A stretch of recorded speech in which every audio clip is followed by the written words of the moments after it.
a sunbaked rind. Before you know it, he's gone. He's so streamlined. Murphy, he's a magical teleporting dog. It's Murphy, he's a cute and curly golden demigod. Traveling the universe through space and time. How do you do it? You're key to this crime. Are you here? Are you there? Are you anywhere or everywhere?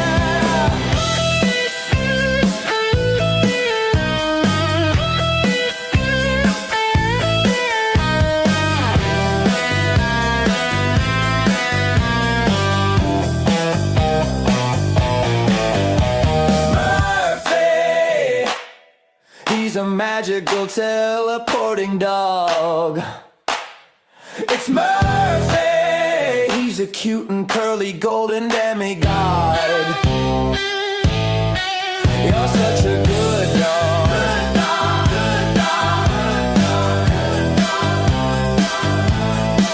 You're such a good dog.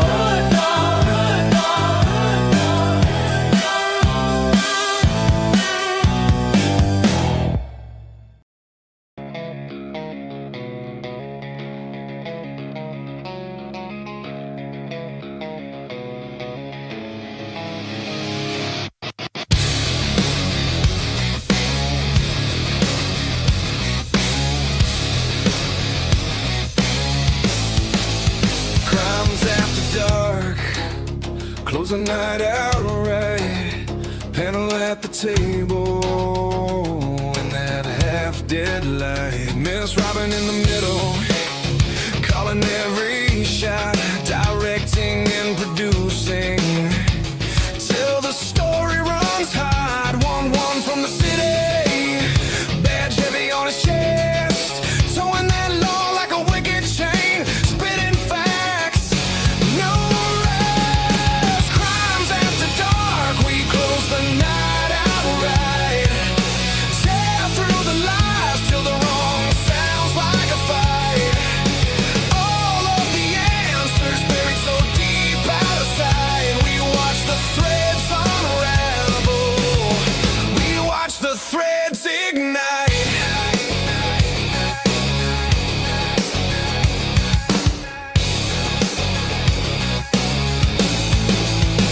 JJ in the corner, state of the deep in his head. Which lies to toss and which ones to keep instead. They go from the cafe, says forget about it. Leans back, spins his thoughts like a blade cutting holes in the track. Lee at the front, head advocate, steady stare. Every word like a warning, every silence a dare. All of them leaning in, clock crawling, eyes bright. Every secret feels louder than the buzzing of the night. Crimes after dark, we close the night out right. Tear through the lies till the wrong sounds like a fight. All of the answers buried so deep out of sight. We watch the threads unravel. We watch the threads ignite.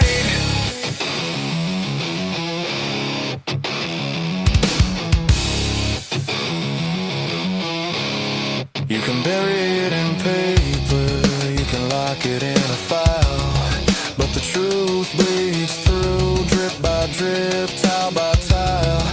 We're dragging it to daylight, name by name, line by line. If you wrote it in the shadows, we'll read it out this time. Yeah.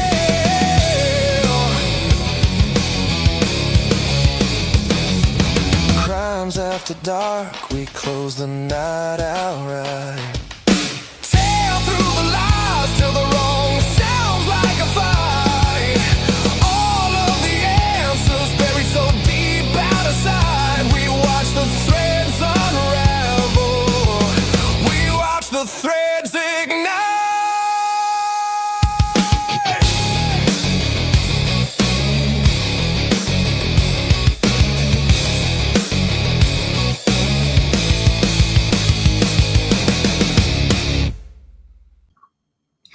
All right, everybody. I hope that you can hear me because I've been having nothing but sound and technical issues, but it looks like we're good to go. We have a smaller panel tonight on Crimes After Dark because we're missing Logan from BRONX Tales. We're missing JJ from State of the Deep, but that was kind of expected. So we're a little short-handed tonight, but that's the way our panel is designed so that people can come and go, and we still have enough panelists on to have a good conversation. I have a lot of topics that I want to throw at my panelists today that they're not entirely aware of what I'm going to talk about. So we'll see how that goes. I'm going to drop some stuff on them, give them a general overview. One of the things I want to talk about tonight is eyewitness testimony and how reliable eyewitness testimony is and how it relates to some of the cases that we're following.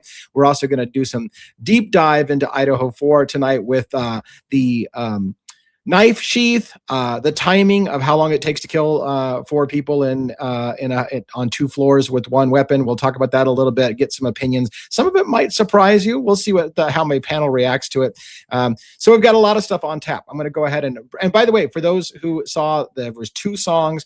We're going to try to rotate in an extra song like the Murphy song. I hope you enjoyed the Murphy song. We've got a few of those songs in the bag. We want to rotate in a couple of those songs before the show is kind of a little warm up, gives all of us time to get our stuff settled together and all that good stuff. And we want to be able to have a place to showcase those cool songs. We had a lot of cool stuff in the background that we haven't even shown you yet. So hopefully you enjoyed that. We don't get a whole lot of people complaining like, oh my God, are you going to start your show? Yes, let's start the show. All right. So Dago, you're up first. How you doing today? Forget about it. Good to see you as usual. Yes. Good evening. How are you? Did you do anything special today? You had lives today? I did a live. Yeah. I did. We covered, we talked about Idaho, of course. Our friend Eddie, very intelligent.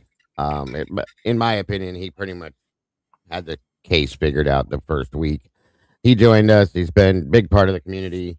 He had put something together. He takes breaks after every few months because it's just a lot. And he came back and he said he had put some stuff together. He did a show. One popped up there for a little bit to join us, which was nice. And we broke down the fact and what he does is he'll point out some things in certain videos and then we talk about it. The fact that there's been a lot of misinformation and lying per se that came from the family of the victims and so on and so forth. And so we discussed that, why and how and all that kind of stuff. It was a good show. Very much appreciated. So very cool. I dropped in just briefly on that, but I didn't get to stay long. I've got a lot of stuff that's going on in my life as well. So I dropped in just briefly and so I didn't even get to hear what the topic was about long enough to be there. So I'm glad that you gave us an overview on that. Hope that went well. And yeah, it's good to see you again. I got some stuff to talk to you about.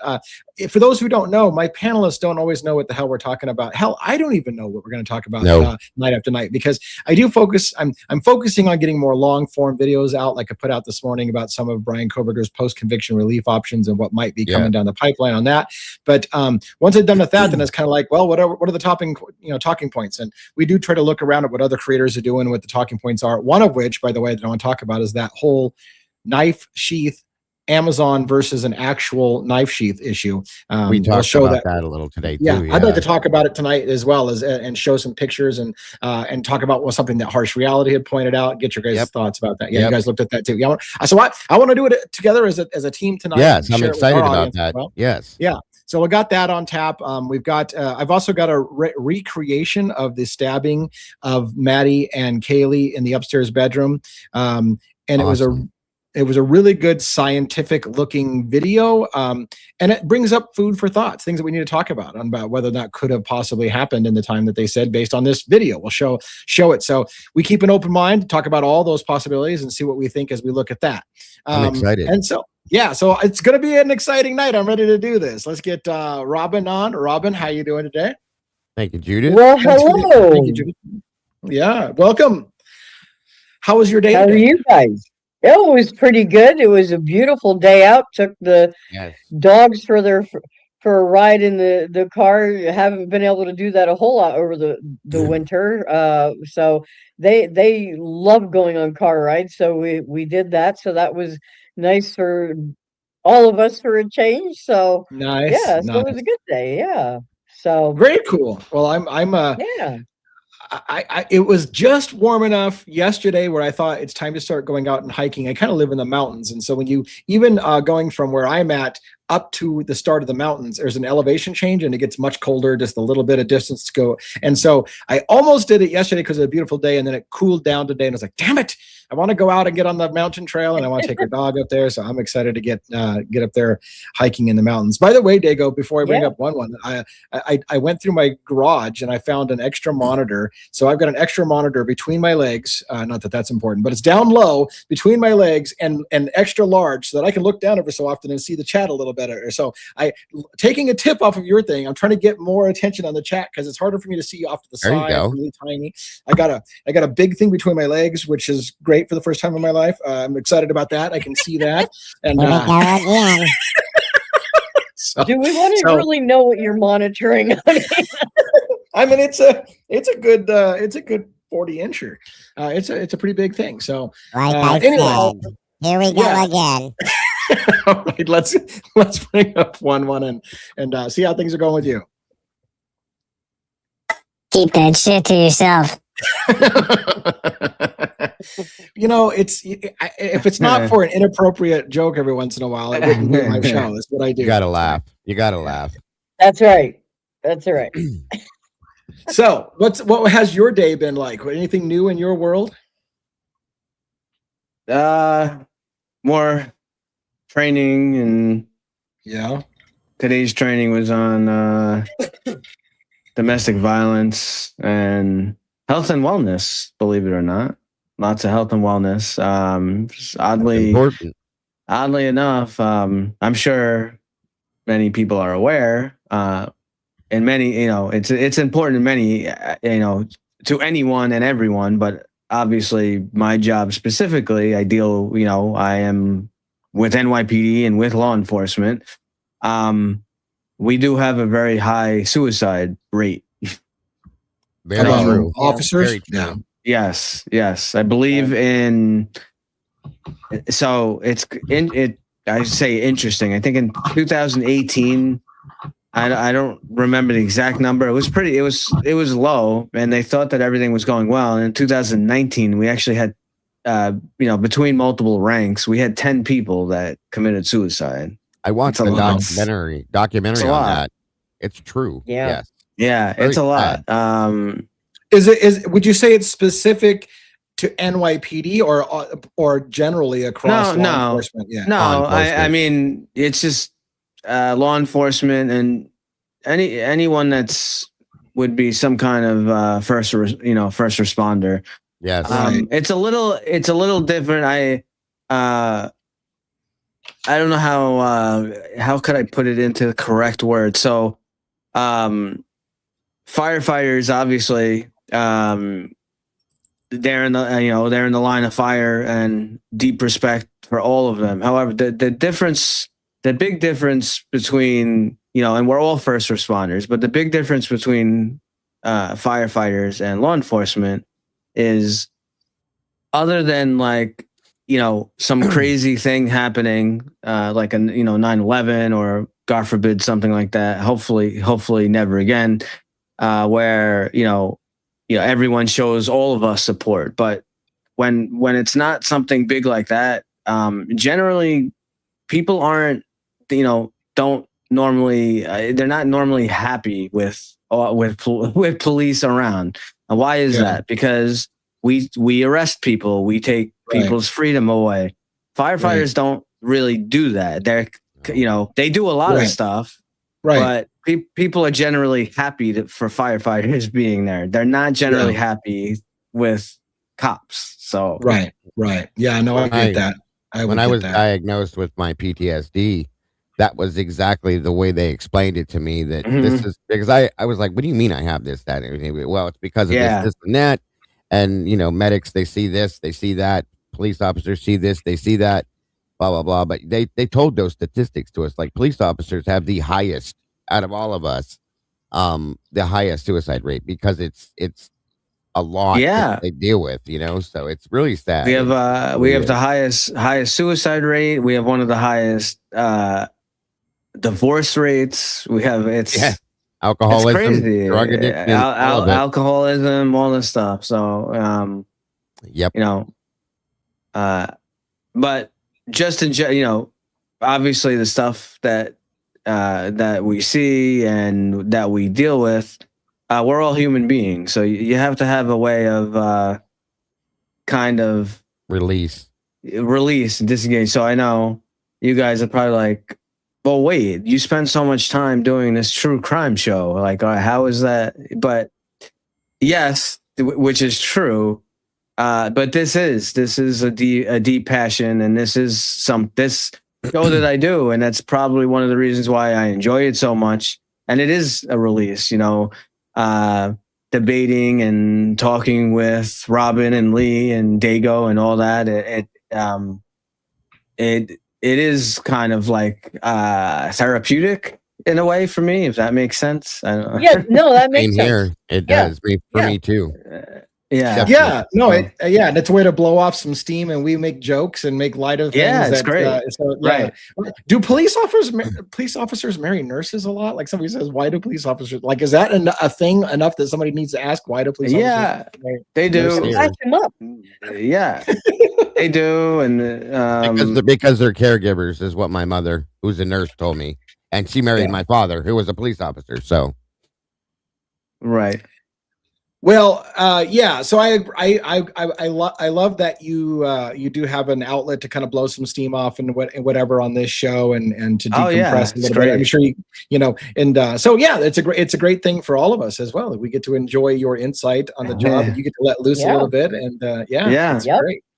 So thank you both who have served time in firefighting and police, and you're still active. And Dago, you're not active in anything that right as far as firefighting is with that right now, or EMT. No, I'm active in this right here. That's it. I'm active in ass sitting is what I'm active in. Yeah, that's it right there. I can't handle that shit no more. No, I said, after the PTSD thing, I tried to go back once or twice, but I can't look at it daily anymore. It affects me pretty bad. So I'm just, no, this is the closest I can get to it. I was gonna say, but yet you're doing true crime and you still I get it. Yeah. My therapist has told me, because I still see a therapist, folks, once a month. And I asked my therapist, I was like, how do I do this?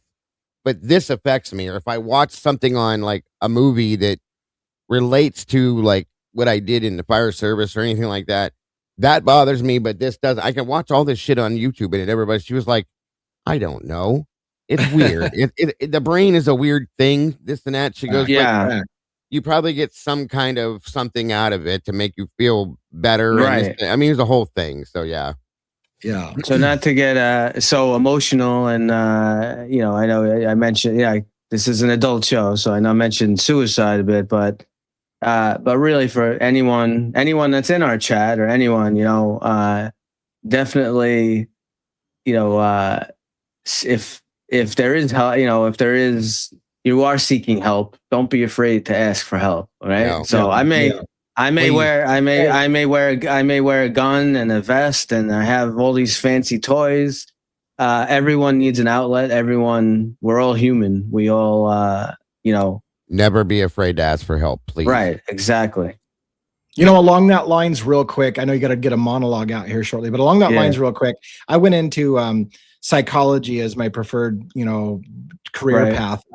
And one of the things that stuck with me, and again, it's been a long time since I went to college, so maybe something has changed, but one of the things they said about suicide in particular is almost everyone who commits suicide has reached out several different times to people before they did so. So it's a matter of the people around them recognizing the signs when they reach out, because they probably did reach out. Very few, from what I remember, actually committed suicide without giving anybody any warning signs. There's usually warning signs. Right. So not just the people who are feeling those kind of things to reach out, but the people who are empathetic to people having struggles, make sure you reach out to them, even if you have a gut feeling about that kind of stuff, because they did usually reach out before anything horrible happened. Anyways, what a depressing way to start the evening. Yeah, sorry. let's get into sorry to put it on it, but I'm gonna go to bed now, guys. Have a good night.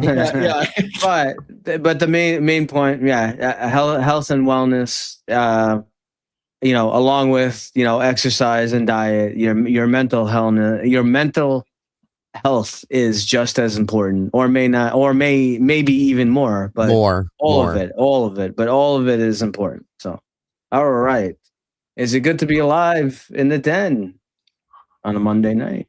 Always. Yeah. Juliana, Jackson, and my beautiful wife. Love you guys.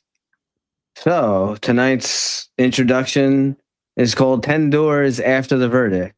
Now, although there's no verdict, it's a plea, but the key is the 10 doors. So, in every courtroom, the story seems simple. A crime is presented, evidence is laid out, witnesses take the stand, and eventually, a verdict is read. Most people believe that moment is the finish line, case closed, justice served. The system has spoken. But the truth inside the American legal system is far more complicated, because even after a conviction, there are still doors left to open. 10 doors, 10 possible ways a case can be challenged, questioned, and pulled apart piece by piece. That process is called post-conviction relief. And tonight, in Devil's Advocates, we walk straight into that legal maze.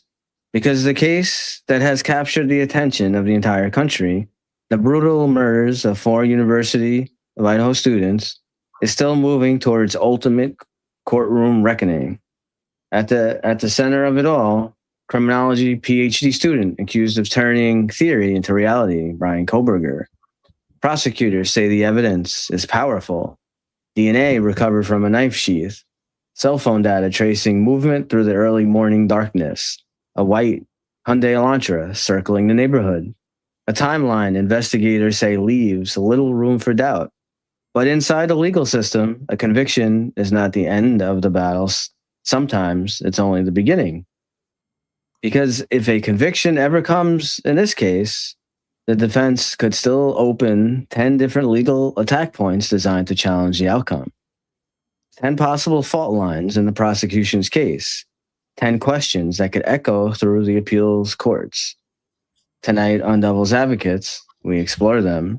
Could the defense challenge how the DNA evidence was collected or interpreted? Could the cell phone location data be attacked as unreliable or overstated? Did investigators overreach when obtaining search warrants? Could the defense argue ineffective assistance of counsel if key strategies fail? Was the jury influenced by massive national media coverage before the trial even began? Were critical pieces of evidence withheld or mishandled? Could future forensic science reinterpret the physical evidence in ways investigators didn't anticipate? Were constitutional rights violated during the investigation? Or could a completely new theory emerge years from now that reframes the entire case? History has shown us something unsettling. Cases once believed to be airtight have collapsed years later. Evidence changes. Witnesses change. Science evolves. And sometimes the truth we thought we understood shifts in ways nobody expected. Tonight, on Devil's Advocates, we're not just examining the case, we're examining the 10 legal doors that could still be opened after the verdict. Because justice doesn't always move in a straight line. And here, we question everything. With that, live from New York, it's Monday night. Yeah, well, I love this question that's on the screen still when the Maven says, I wonder if 1-1 writes police reports like this. Yes, when he's writing police reports, he's like, a lone man on a corner, 2 cops, a silent night, rain, and then a sound. This is my police report. Now, That's great. Have you been like looking at my current work in progress that I'm working on? Because my one character who is a sheriff's deputy, everybody fights to read his report. He writes stories instead of just a report. That's great. You know, speaking of, by the way, thank you, Felicia, for the gift as Felicia Welch. Yeah, thank you so much for the gift and the support. And yes, we're going to talk about a lot of fuckery in the case tonight. So thank you so much for that. It's funny about the reports thing. My mother years and years ago, God, it's showing my age, had stumbled upon one of these like true eyewitness statements. By the way, this is a nice segue into eyewitness testimony, which I want to talk about tonight. But it was like people's actual write-ups of accidents, and one of what I remembered clearly was I saw the horrified look of the sad old man as he bounced off the hood of my car, and things like this. And I'm like, these were hilarious. It's like a tragic event, and people are writing the horrible look on the sad old man's face as he bounced off the hood of my car. Just stuck with me, like, oh my God, like. Not good to put in your eyewitness testimony. So, anyways, I want to talk about eyewitness testimony a little bit. I want to talk about the knife sheath. I want to talk about a video that I saw today about the stabbing and how long it took to do those kind of stabbings, and some of the stuff about Kaylee and Maddie, because I know that we've talked on this show before about whether or not we believe Kaylee was killed in the bed or brought to the bed, right? So I want to present somebody who's like, no, she was definitely killed in the bed, and I'll show you why. And we'll kind of cover that and talk about it as a group, if you don't mind. Let's talk first about eyewitness testimony. One of the things that I was going to tell you about it when I was doing some research on this is Elizabeth Loftus. I don't know if you've heard that name. She does a specialty on how people's memories become false memories. In particular, and this reminds me so much of the Richard Allen case in Delphi, Indiana. The individual who early on said that she saw a certain individual that was young and had curly hair, saw a person with a muddy tan jacket, and somehow by the time the trial happened, it was a muddy and bloody jacket, and the man had changed appearance and was a little bit older, and she was certain of it. That's certainly what and I'm like, well, funny, it doesn't match the original descriptions. And what people like Elizabeth Loftus points out is that our memories are designed to recreate it every single time that we kind of think back on it again. We're not actually doing perfect recall. We're recreating in our mind what happened. And it's very, very common. And she told a story when I was watching a TED talk from her about an individual who happened to be near a crime scene where a rape had occurred, and kind of looked like the guy. It kind of looked like the guy that they were looking for. And so police showed somebody the picture of this guy in a police lineup and said, which one of these guys looks the most like the rapist you saw? And she pointed out the guy that looked the most like, and she literally said, this guy looks the closest. That was her word. By trial, she said, I am 100% certain that's the guy. He was not the guy.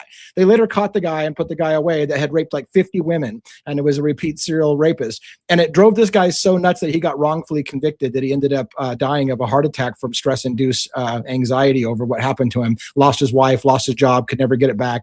And this woman talks about this case, but the point being was that this false memory kind of stuff happens all the time.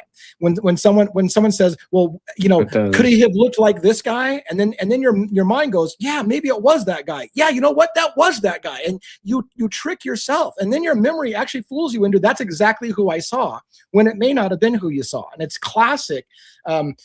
It happens all the time in cases. Yes. Richard Allen is a perfect example of people who saw a certain guy, and then it changes, that description changes. And once they've identified for the public who the guy they're looking at is for the killer, they're like, yeah, that's the guy I saw. I'm certain of it, right? I just wanted to talk to you, or get your thoughts about that, about how, and the reason why I bring it up before I just toss it to you guys is I got somebody chewing my ass today that basically said, you're an idiot. Molly McMichaels saw Brian Koberger at the house that night. And I've always said, no, she fucking didn't. But that's what they were going to go with, that she saw them. And what I want to ask you guys' opinion is it not true? I'm going to throw this to one first. Is it not true? Eyewitness testimony is horribly unreliable, and officers know that, I'm sure, that eyewitness testimony is horribly unreliable. And yet, yes, oftentimes, when it comes to trial, if it ever does get as far as trial, somebody's eyewitness testimony of I saw him do it or I saw him walk in often becomes the nail in the coffin in a jury. How can we have those two things? That eyewitness testimony is horribly unreliable, and yet by trial, it's one of the things that sticks in people's memories. Oh, well, I saw that guy do it, and they're like, convict. If she said he saw it, that's what happened. What do you guys think? Right. I agree. It is highly unreliable.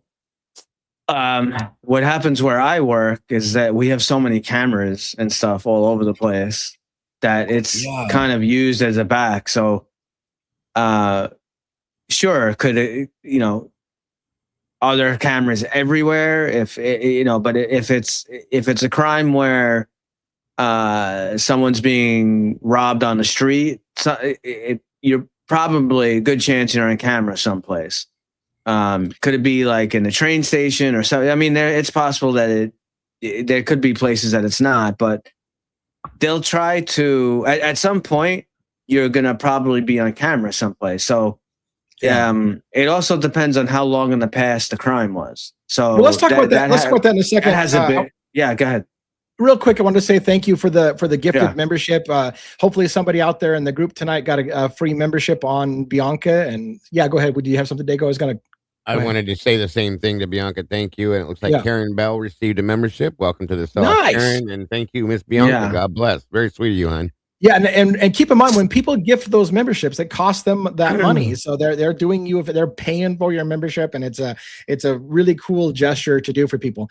In New York, it's funny. Like one in New York, you have the benefit of living in a city, right, where there's cameras everywhere, and so in a way, it'll back you. It'll back you later on for what you're talking about. In the immediate time, like making the arrest, someone says, the guy had a red jacket and, black sneakers and the guy is running. Now, at that point, it depends. So you basically have the two different scenarios there.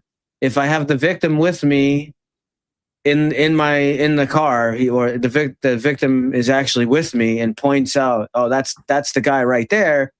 Now I'm at immediate probable cause. The victim is identifying the perpetrator, and that does happen sometimes. Depending on how fast the officers get there. Sometimes you throw a victim in the back of the car and you go up.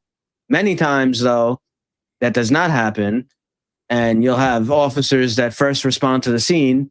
Someone says, "Oh yeah, these kids robbed me," or whoever, or this guy has a red jacket, black sneakers, whatever, green pants. And we try to put over this description as quick as we can. And when we put that description over, usually it's another unit that will stop this person. And then that's a Terry stop. So now we're at stop, question, and possible frisk, and that is now where the show up comes. So the victim will be brought to where this person is forcibly not free to leave, and they make an identification. Yes, that's the person, and that's enough to make a probable cause arrest. Plus, again, now you're at a Terry stop, and the person confirming in the show up, yes, that is the person that robbed me, now gives me the authority to place them under arrest, and I'm going to check your pockets. I'm going to search you, and if I recover the wallet that is not yours, now you have evidence. Now you have criminal. I see a look on your face, Dago. What's going on over there? It's driving me nuts. Why is it called a Terry stop? One. Why is it called a Terry stop? Yeah, I mean, is there because an individual? So it comes from. So the main court case that went to the Supreme Court was Terry versus Ohio. So that's why I knew that. I'm used to calling it. I try to say both because I know some people when they hear it, they're like, "What the hell is a Terry stop?" I have no idea what that is. So that's why I'll say Terry stop 1 second, and then the next second I'll say stop, question, possible frisk. So they kind of get an idea. But but the bottom line, and then I'll let Robin and Dago speak. Yes, the eyewitness testimony, I would agree, is highly unreliable.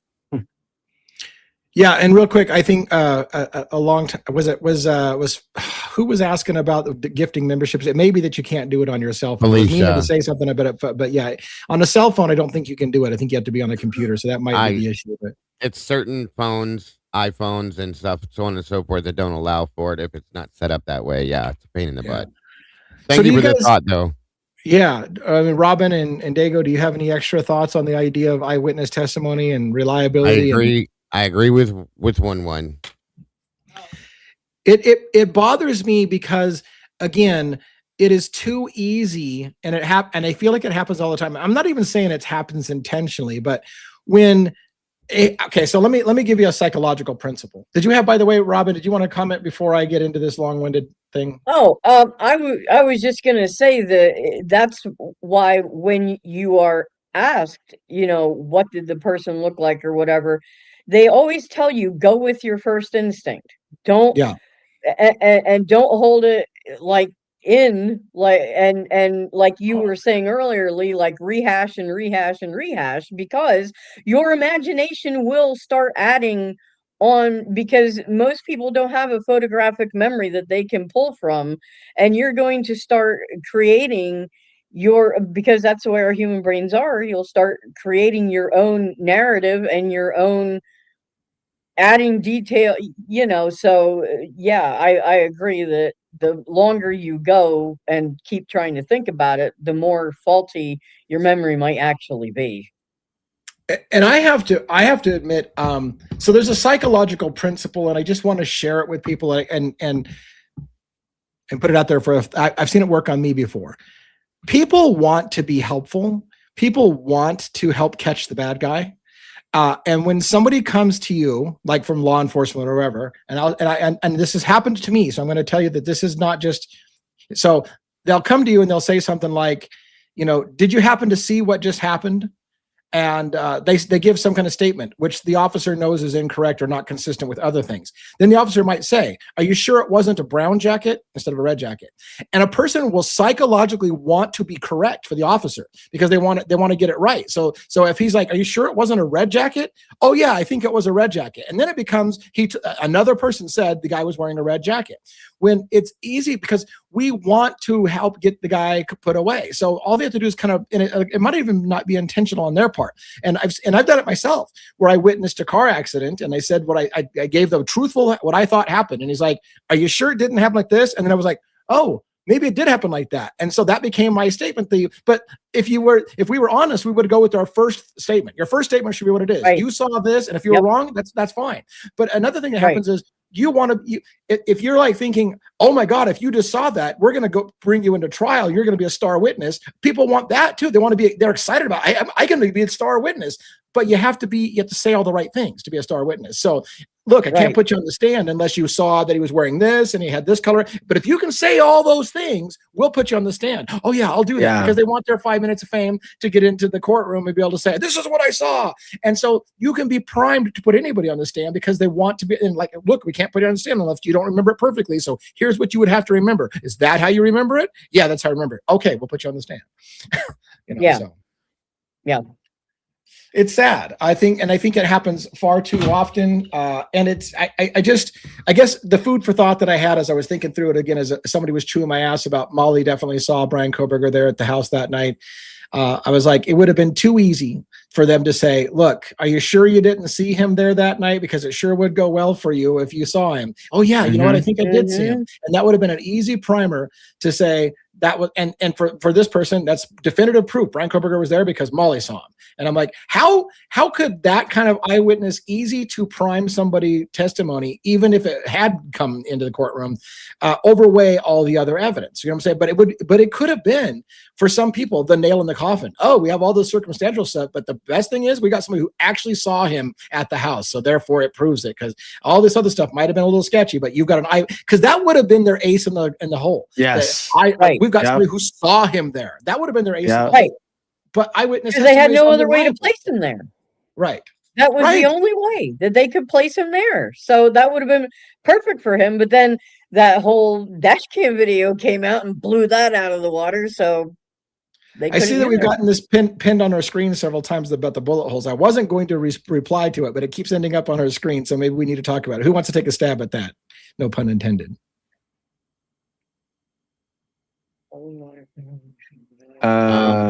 Small bullet holes?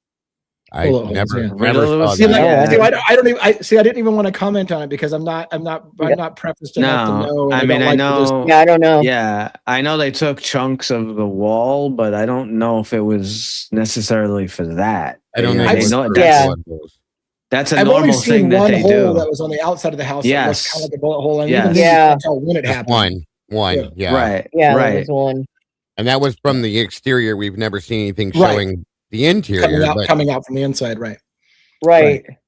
That's the only bullet hole I remember is the one from the exterior of the house. And one of the first things I said when I saw it, because a lot of people were like, "Look, I knew it was a gun that was involved. There's a bullet hole in the house." And I'm like, one, the bullet hole wasn't marked as evidence, so they didn't think it was related. Two, Right. you don't know when that hole arrived. It could have been 5 years ago that hole was made. It didn't And look it- and fresh.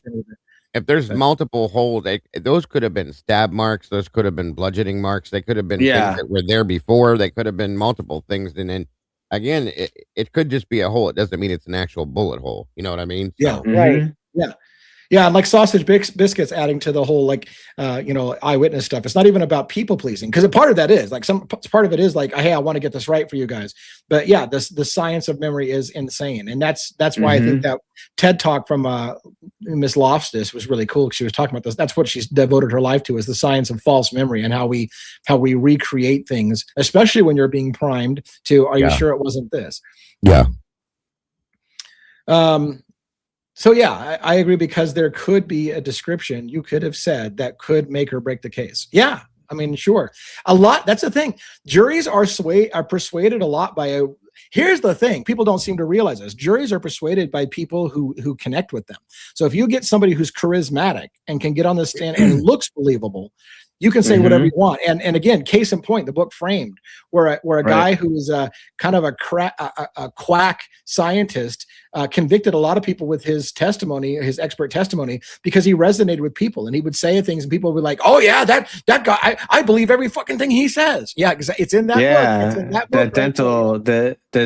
The dental stuff. That was just people he convicted by bite marks. Crazy. Yeah, but he was a good speaker and he connected with people and they liked the way he talked and to be fair, I've done the same thing. I've watched court cases on court TV or whatever, and I'll like an attorney, and I'm like, "Oh, go get him!" And I'm like, "Am I starting to root for the attorney or the case?" Because it's just like I'm starting to like the attorney, but that's why they're good at what they do. Attorneys that are good at trial lawyers, right, which are different sometimes than the lawyer that did all the footwork. The trial lawyer is the one who's best at resonating with people, and then it becomes a popularity contest. Can I win you over with smiles and jokes and easy? Right.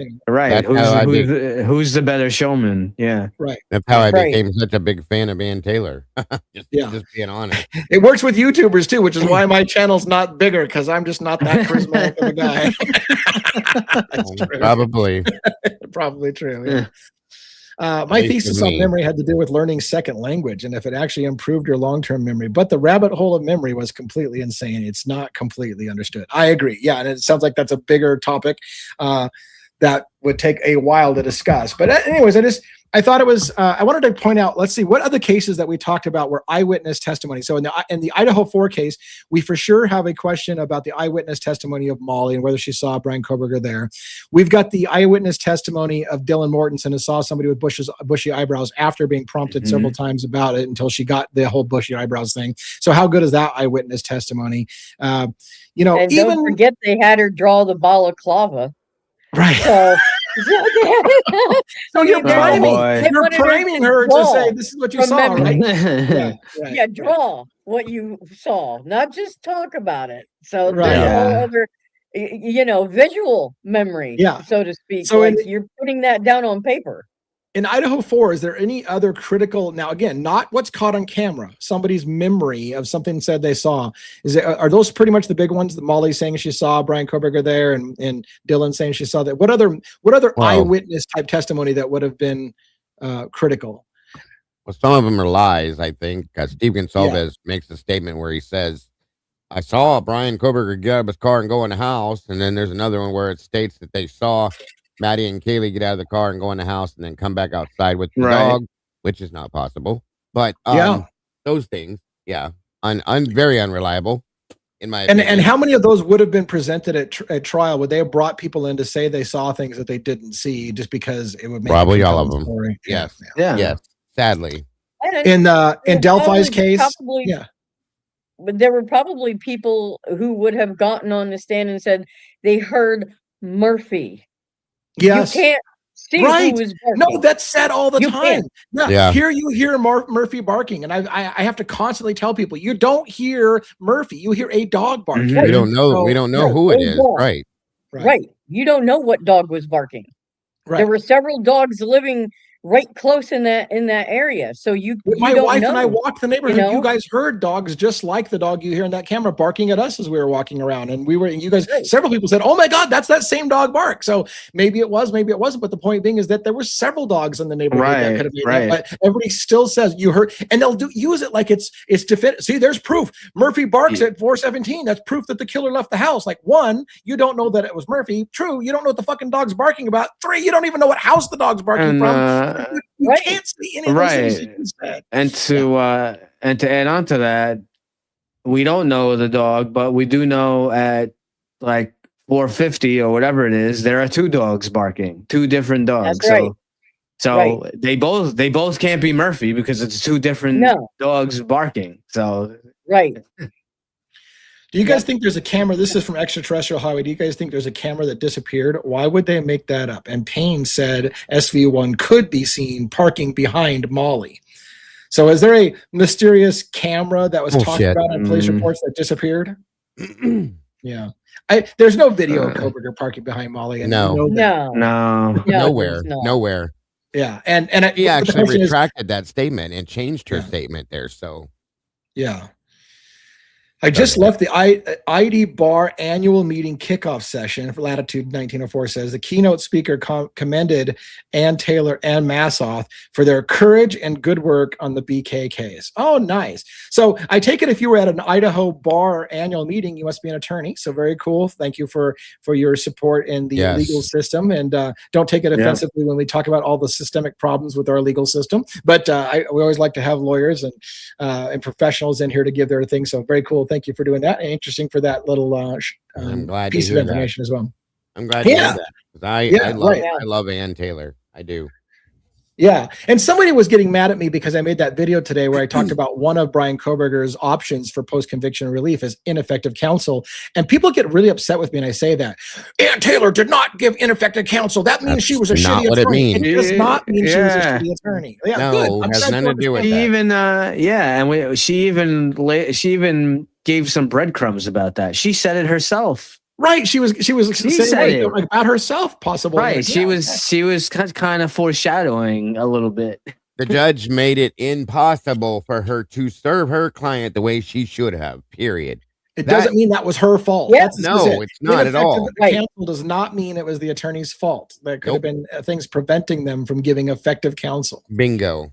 Yes. Right. So I just want to make that clear for the people who think, because again, I get people chewing me out all the. Yes, to be fair, I'm going to be fair, but that's not what my point was. To be fair, I have said I don't think that Ann Taylor was as strong in the courtroom as I would have liked her to have been. I feel like some attorneys could have been a little stronger than her. She looked a little rattled at times. But my stating that Koberger could present a ineffective counsel does not mean that he's saying his attorney sucked ass. That's not what that means. It's not an equivalent statement. So just get that in your mind. Yeah.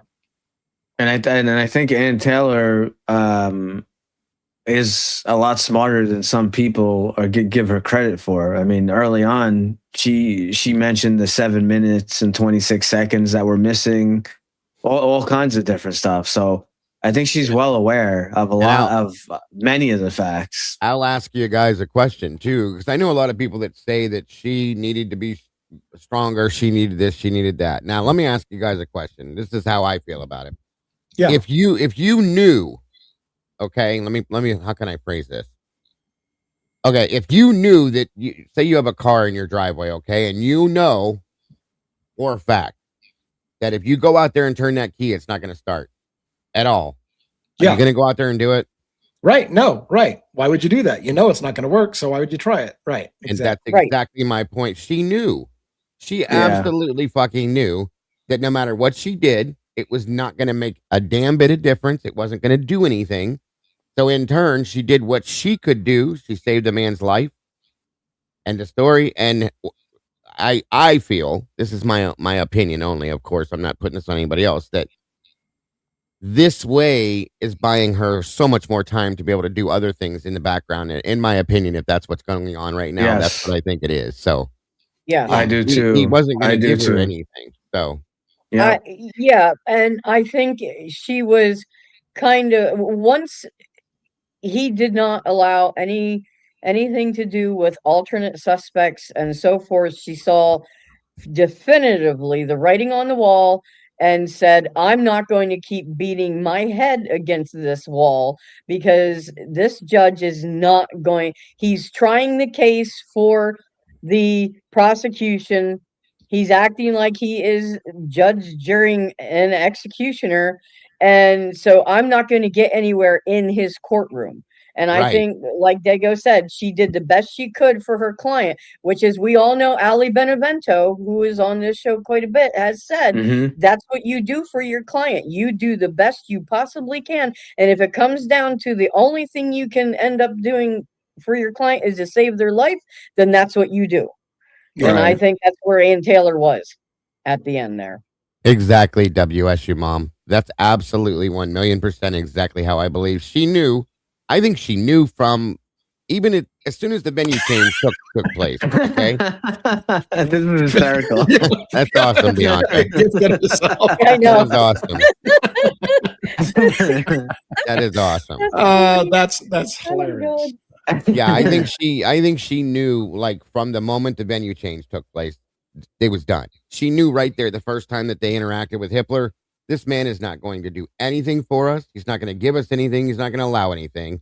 End of story. Thank you, Amanda, so much, hon. So I agree with that fully. And I think that was known from that point forward. And I think she did. I mean, to be fair, I think Anne did buy him time because they were literally up against a deadline of his option to take a plea deal. And so I'm sure, in my opinion, a discussion like this happened. Look, we don't have time to uncover enough stuff to prove that you're innocent. And so if you accept the plea deal before it runs out, we still have post-conviction relief, which includes the possibility of overturning the entire conviction. So, so it gave them another year. It gave them an extra year because they were running up against the deadline on the appeal. But if they accept the plea deal, then they get a year that they can still file post-conviction relief. And again, rumor is that they are working on filing post-conviction relief. And here's the thing, by the way, I meant to do this in my video today and I didn't do it very well. So I want to talk about it before we move on to a different topic. In the video, I talked about if Kohberger files post-conviction relief, here's the sad thing for those I didn't really make it clear.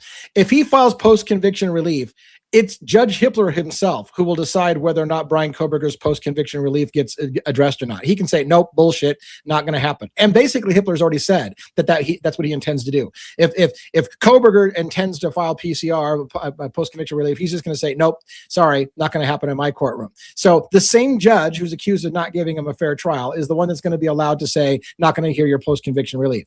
Now, the positive thing is, one, it is not unlikely that if Brian Kohberger files post-conviction relief, that Hippler will recuse himself and not make that ruling and allow another judge to do it. That is a very, very possible thing. In addition, even if he just flat out stays in that position and says, nope, Kohberger's post-conviction relief will not be heard, that's an appealable issue. So they can appeal it, and then it goes past Hippler. Now, the problem with that is it just slows everything down. Right. But don't forget Nye, when he did an interview and he made a statement about if there's this, I can't remember which type of ill it would have been.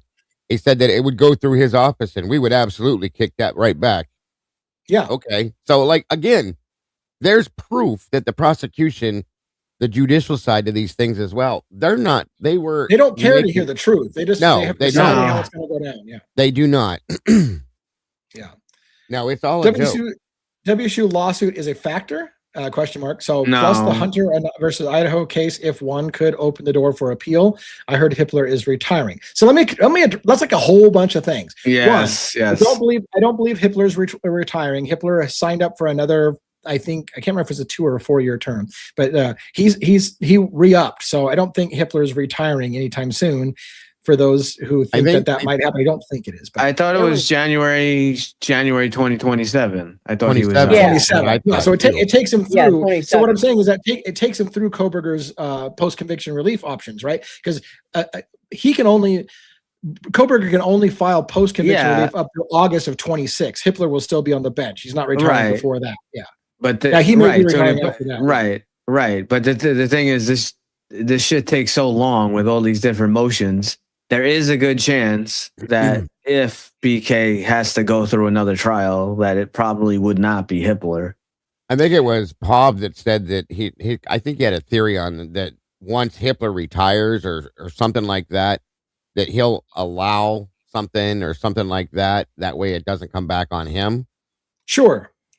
I would imagine. Yeah, he doesn't want to go down as the judge that's fucked it up, so he'll be retired. Right. Because again, you got to retire with your pension and locked in, and you can't because if they said he did something wrong after he's retired and already got it, they're not going to go back and take away his retirement. So you get retired first, and then you can go. Okay, go ahead. And say I did Nobody something they wrong. can't Yeah. come back and do anything to him at that point, which Right. is what it. Okay, think about that for a minute too, you guys. Okay, let's say that's true. It almost makes you wonder. Of course, we can't verify that, but it's a theory. But it almost makes you wonder if you do see something like that happen. That'll take us back to the point: was Hitler acting like this because he was threatened, because he was cornered? Was somebody telling him, "Look, you're going to go this direction, or this is what's going to happen"? Judge or not, he's still a person. People can threaten judges too, folks. Is all I'm saying. So it just makes you wonder. Real quick. Oh, go ahead. I'm I gonna was just address gonna this say, comment. yeah. I know. Just because I know that other quote had like 4 parts to it. Yes, it did. Just to address real quick, the WSU lawsuit would not affect his post-conviction relief because what most likely, again, we don't know this 100%, but most likely the issue going on right now is that the leak investigation is probably going on behind the scenes. And no, they're not required to let us know what's going on. They don't even have to let Hitler know what's going on until it's complete. When that is complete, I believe that is when something will be filed with an appeal and whatnot. If an appeal is filed or the post-conviction relief, when that process starts, the WSU lawsuit is a civil lawsuit that will be put on hold. It will. They're not going to do the civil lawsuit if now they have to go back, and the criminal would take precedent over the civil. So. Yeah, and also there was one more piece of that before I move on to this one about the Hunter versus Idaho. Will that change things? I thought the Hunter case is actually the U.S. Supreme Court case. It's not an Idaho case, is it? Yeah, no, that's it's a Supreme Court case. Yeah. Yes. And the issue that they're talking about there is, as if I understand it correctly, the U.S. Supreme Court is deciding based on a particular case, Hunter versus whatever is it? I don't know if it's not versus the U.S., but right.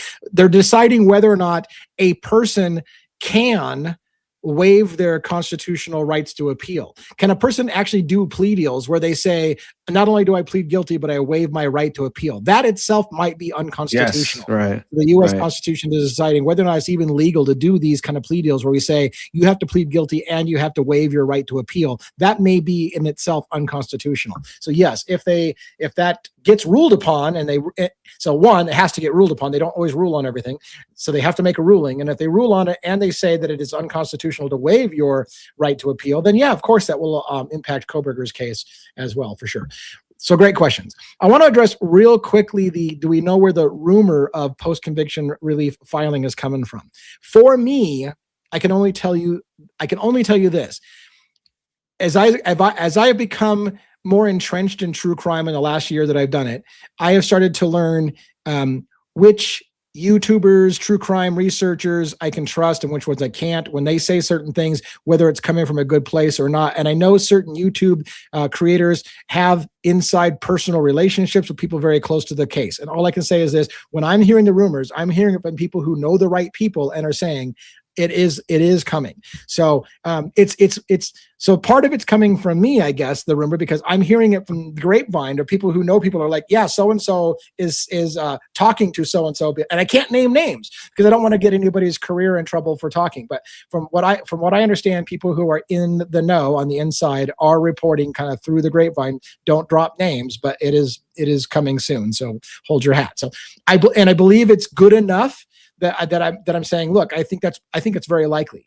I see the reasons for post-conviction relief all day, every day, and twice on Sunday. So when someone tells me, yeah, that's actually coming, I believe it. I think it is probably coming. But that's where that's coming from for me. But, and I don't know if you guys want to add anything further to that, but if not, we'll move to a different topic a little bit. No, I'm good. So I've got two topics. I got two topics we can transition to before the night's over. One, the knife sheath issue that I know Dago says he talked about. He's frozen, by the way. Either that, he's just super fucking still again. He looks like he's really good at that. Like, look how still he is. He didn't even breathe. That was creepy, man. So we can talk about the knife sheath, which I know Dago's talked a little bit about, but we haven't talked about it as a group. Or we can talk about the stabbing recreation by a kind of a science-y kind of analysis, recreation with 3D effects on how that murder happened. I kind of thought about taking, and he's frozen again. Look at that shit. He's like a magic man with that freezing shit. Anyways, I was kind of thinking about saving the recreation because it's a little bit more graphic and violent, even though it's a 3D recreation. It's more troubling, so I thought I'd save it for the later part of the evening as we're closing. So it's just a little deeper for kids to go to sleep and all that good stuff at that. But so I guess I talked myself into the knife sheath. What do you guys think? Okay, sounds good. Is Dago going to stop staring at us in that fucking creepy way that he's doing right now? He's probably clicking on StreamYard does a thing that if you click on a different tab, it will freeze you. That's probably what he's doing. He's probably looking at something. All right. Sorry, I was reading an email at the same time that I just got, so my apologies. That's what you did. It's all you. All right. What I want to do is I'm going to try to bring up. I'm trying to figure out which order to do it in. So I'm going to bring up some stuff on screen. Okay. And we're going to start with this. And apparently, again, I have to remove something before I add it, which is the weirdest fucking. What the hell? I really don't like whatever StreamYard has done with their system where I have to click so many buttons. All right. This, I believe, is an image from the Idaho State Police Forensics reports that they sent out. That's a picture of the actual K-bar knife left at the crime scene. Does anybody disagree with me that this is a photo from the ISP documents? No. Looks good. Looks good to me. All right. Yep. And so if you haven't seen this discussion before, what we're focusing on is whether or not this knife sheath is the knife sheath that Brian Koberger bought. So take a look at the stamping of the K-bar, USMC, the logo, the stitching, and the rivets around here. The reason why it comes up, as many people have pointed out, the thing that convicted Koberger in the minds of many Americans was Brian Koberger bought a K-bar knife and knife sheath off of Amazon, and after the murders went to go look for a replacement sheath that he had lost at the crime scene. That was the allegations they wanted you to jump to. So Koberger bought the knife. And by the way, the Gonzalveses literally are trying to go after the housing at WSU because students aren't allowed to have knives. And because we know Koberger had a K-bar knife in his room, they should have stopped him. Like, you don't even know he had a knife in his room. The knife's never been found. The fucking knife sheath hasn't been found. Like, oh my God, you cannot say he had it in his room. He could have it in his car. They're literally trying to say that the school should have known he's not allowed to have a knife on campus. You fucking can't prove he did have a knife, you idiot. Like, fuck. Anyways. No, and the other thing, what are they supposed to be doing? Doing fucking searches through the every damn day for knives and contraband? It was one of the worst arguments. Nazi camp? I mean, come on. I'm going to say, are they going to like go after everybody? Because I promise you that there's people on campus that do have knives, period. Yeah. But maybe I missed something, but that seemed to be what their logic was, is that the school's responsible because he's not allowed to have a knife on campus. And obviously he had a knife on campus because he killed 4 people with a knife. Anyways, with this description, you see this picture from the Idaho. Now listen, this is the important part. This is a picture of the knife they say was left by the killer. This is it, not a recreation. This is not a this is the knife sheath left at the crime scene. Okay. Mm-hmm. The problem is This is the knife sheath, supposedly, that knife and knife sheath that you can buy off of Amazon that has the same number as the product that Koberger bought. And look at how it's got this cheap ass plasticky looking stamp. It's got cheap ass plastic looking stamp. This is not even centered. It's off to the side, much closer to the stitching over here. That's the way that replica looks online versus this, which is an actual military issue K-bar knife, which has got a different embossing, different type of leather. It's centered and doesn't have the mistake. It's not the same kind of thing as the replicas, which are kind of frankly cheap looking. This is not what's left at the crime scene. It's this that's left at the crime scene. So I want to cover, I'll just show, and here again on screen is the K-bar knife that's sold. Now, to be fair, now here's the one that I think Harsh Reality was pointing out is the actual number of the item that Koberger allegedly bought. Down a little further is another one that looks a little bit better, but that's not the one that allegedly he bought in the first place. This one's is at least stamped a little bit better with that darker embossed stuff and whatever. So if this was the knife that he bought, it would at least be closer to it. But and again, I didn't 100% verify that Harsh Reality got it right, but he said this is the one that they said that he bought, which is again much different, cheaper kind of knockoff, and it's not what's left at the crime scene. I'll show just a little bit, and here, by the way, is also a replica of that. Not a replica, sorry. This is an actual military issued K-bar knife, again with the dark stamping, centered and stuff like that, which is different than that cheap kind of knockoff thing. I was going to play a little bit of him talking about this. Let me see if I can put it with sound for you. Hopefully we can get away with this and he won't flag me for ripping off his video because we're just talking about it, but I'm pretty sure he'll be okay with it. Let's do this, share this with audio, share, put it back on screen. We're going to go full screen and play this. Tell me if you can't hear it when I start to, when his mouth starts moving. In US, and the K sheath that matches up to the ASIN number, which is the part number that they claim is the one that Brian Koberger purchased. And what you will see when you look at this is that it's a US Marine Corps knife. It's a K-bar knife sheath, and it looked. And by the way, real quick, I was fascinated to find that there's a difference between a KA bar and a K bar and that whole fucking thing. Kill a Bear bar was like how that was originally blended. Right. And there's a difference between a KA bar and a K bar. That's not going to be part of this discussion in particular, but I thought that was interesting too if you haven't seen that whole discussion. To me, even though it's K bar, it almost looks like a reproduction, because you've got the offset US Marine Corps badge that is over to one side. It isn't in the middle. And I think to myself... And I don't want to go through his whole video because it takes a while to get. I'm just going to kind of skip forward to showing what he was showing is, and I think he's got a good image of it here, of...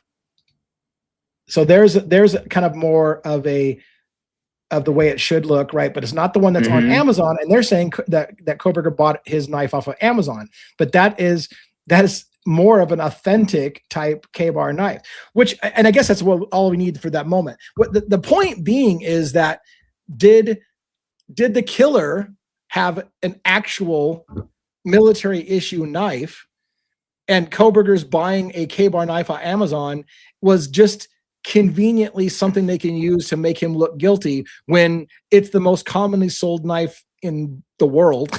and it's like, was it a no, never mind. It's not the same. It's not even the same knife sheath that the replica they say he bought was. What do you guys think? Is it convincing that it's not the same or what?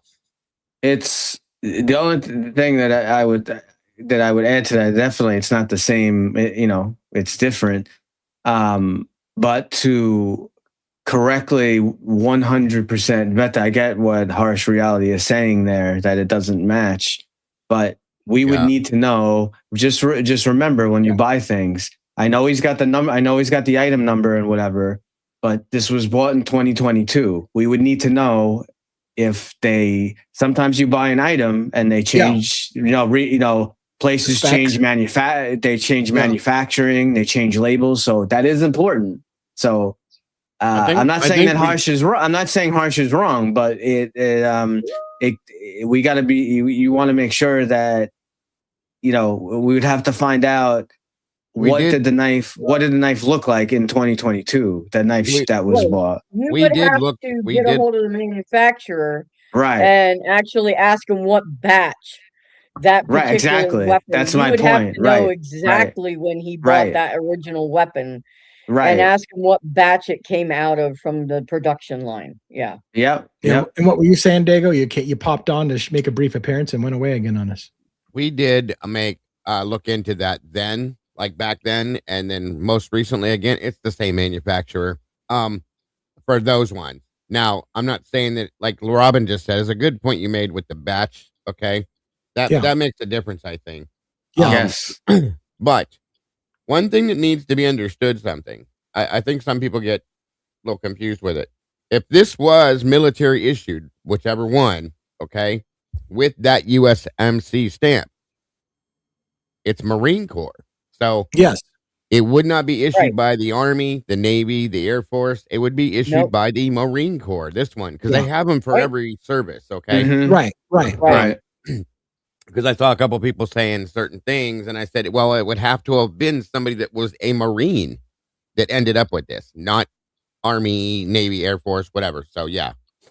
Or, I mean, to be fair, or somebody who was gifted and like their dad Or could have been a gifted. Marine. Yeah. They may not Yeah. have been a Marine. Their dad could my- have been a Marine or a I'm family sorry, I member should could have been a Marine. clarified. Yeah. It did not, it doesn't have to be that person specific.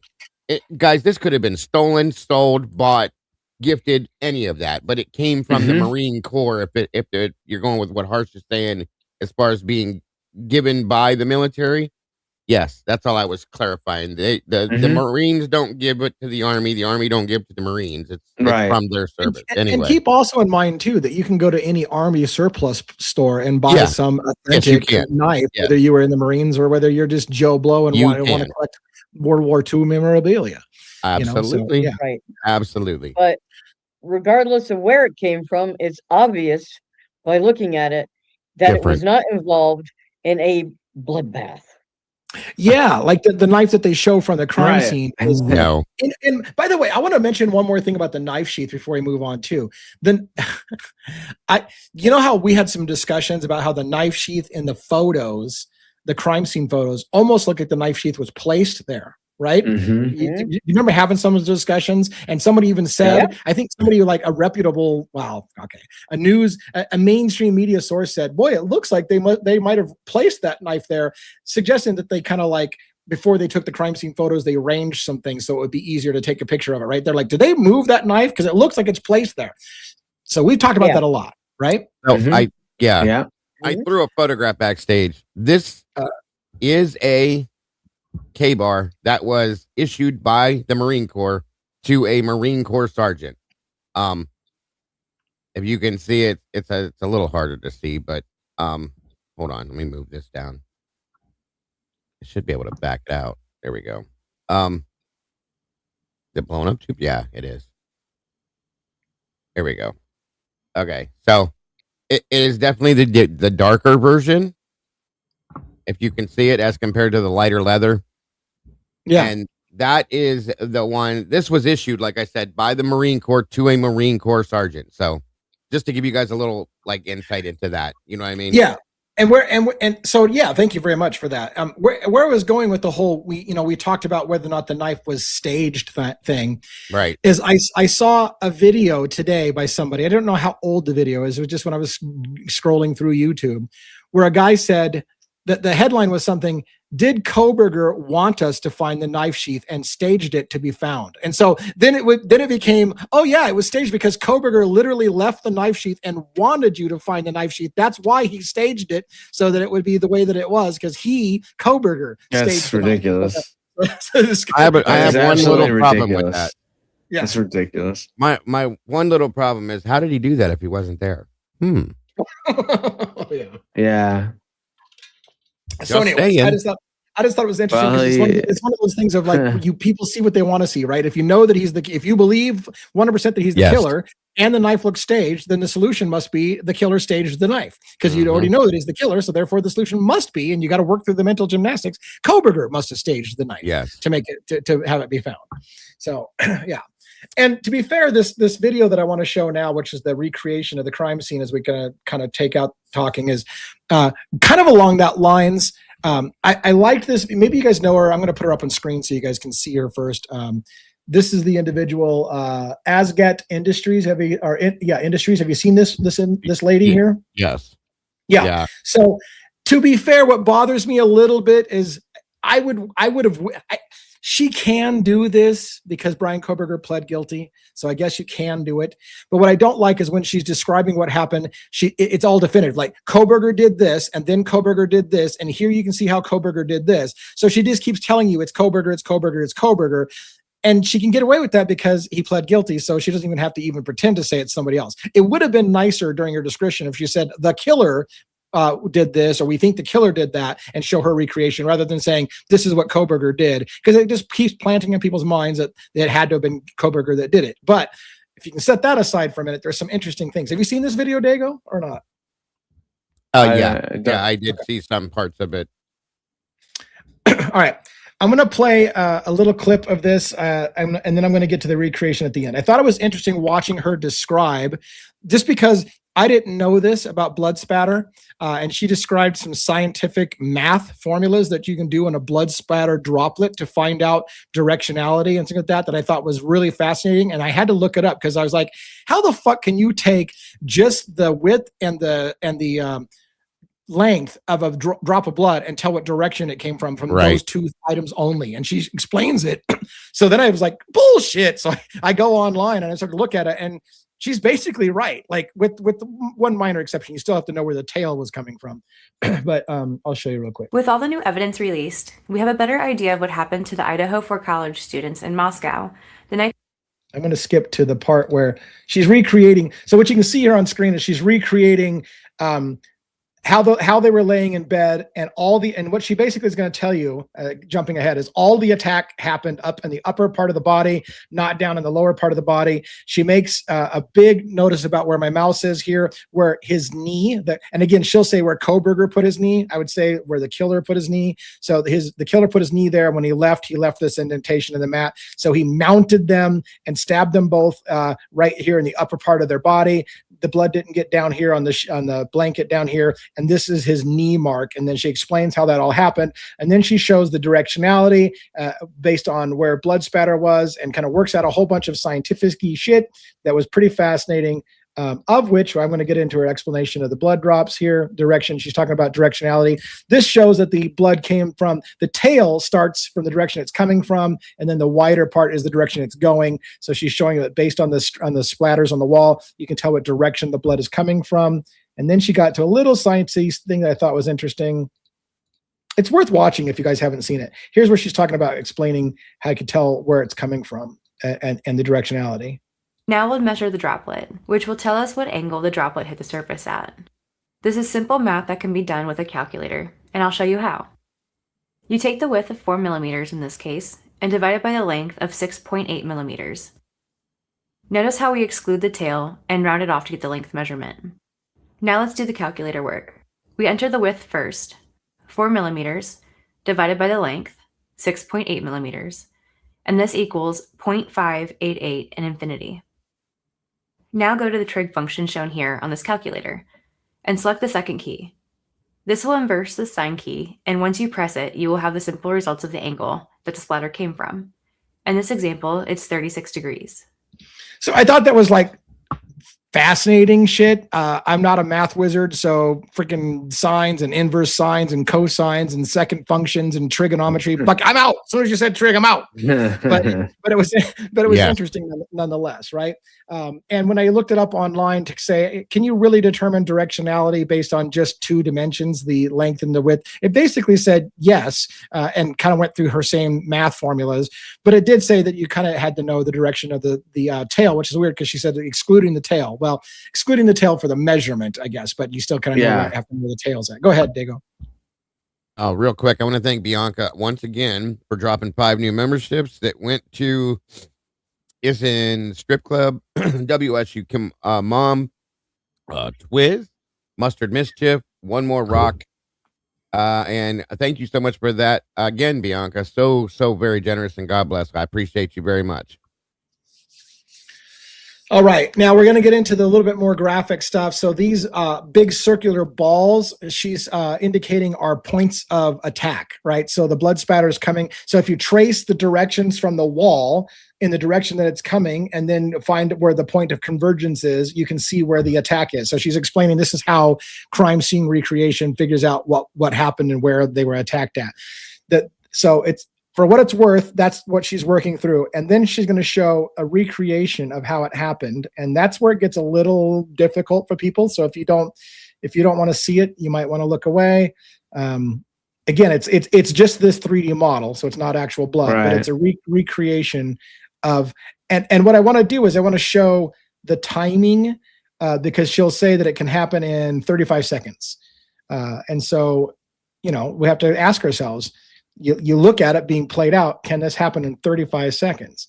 I think I'm at the place where we need to play from. I thought the sheets were on when she did the recreation, but it doesn't look like the sheets are on. So let's see.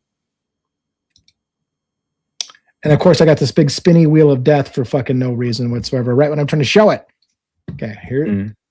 Let's just wait for this. I don't know why. Yeah, I don't know why we're getting the spinny wheel of death. Mittens. I think she made it blue because it's not red, and I think she's probably trying to avoid the red color. That's why. Correct. Yeah, I think so too. To make it a little bit less sensationalist and a little bit more about the science. Right. I may have to hit refresh on this because for some reason it's timing out on me. Along with both blankets and the 2 pillows. All right. Did you guys hear it again? Yeah. Yeah. Okay.